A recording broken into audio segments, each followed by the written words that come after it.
our final trendy story. It's a heartbreaking day when any kid learns that there really isn't a tooth fairy. But for some residents in Brooklyn, that magic has been restored. Behold, the weed fairy. Now, the Urban Dictionary defines the weed fairy as a mysterious entity who leaves weed when you least expect it. And last week, the weed fairy made an appearance in a Brooklyn subway station. Instagram user Pictureplane posted this picture with the caption, "Saw this taped to the wall in the subway today. There is a bowl of weed taped to it. There are some good people out there. Should I smoke this?" And it would appear the weed fairy struck again yesterday. Twitter user CheltBilly86 tweeted another picture of the flyer that reads, "These times are tough. Take this weed and keep your spirits high." But this time, the flyer included the weed fairy's Twitter handle, at The Garden Breath. So we did some investigative journalism and read up on our little friend, and found that the fairy has plans to hit Brooklyn again. Shortly after, the fairy tweeted, "Also, it's real. Don't be afraid to blaze. But if you still don't believe in the weed fairy, well, we're about to blow your mind, because joining us right now over the phone is the one and only Brooklyn Weed Fairy. Welcome, Brooklyn Weed Fairy.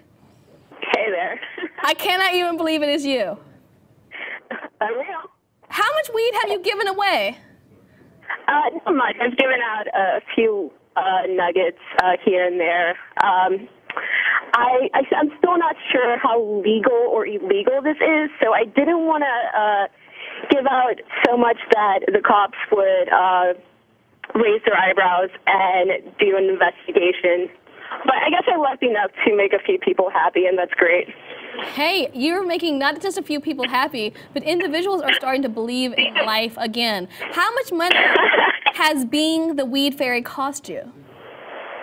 It hasn't really cost me anything. I used some weed that was lying around for a really long time that I had no plans of ever smoking, because a couple of months ago I had a really bad experience with a weed cupcake that made me just give up weed entirely.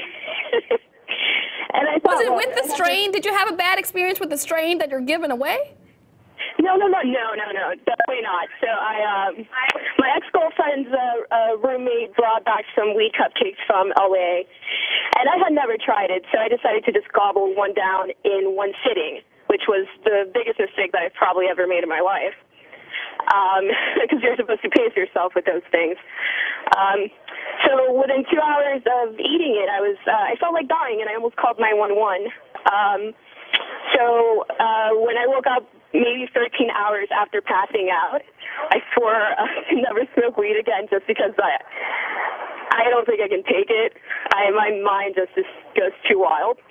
But I know other people can definitely handle their weed and enjoy it, and I thought, well, I'm never going to, use any of this for anything, so let me just give it out to people who will have a good time and will enjoy getting high and will feel better after taking a hit. Well, hey, I think it's great. You don't want anything to go to waste in life, whether it is a pair of flip-flops in your closet or some weed in your drawer. Right. But are you worried that you're going to get caught? Well, I wasn't until Gawker wrote about it, and until you guys called me to interview me. Now I'm considering that it's blowing out of proportion, but my name, I don't think, is out there. I'm not admitting to anything. I'm an anonymous, maybe mystical entity. Well, you're an anonymous mystical entity that chose to talk with me, and I'm so grateful that you have shared your magical fairiness with me.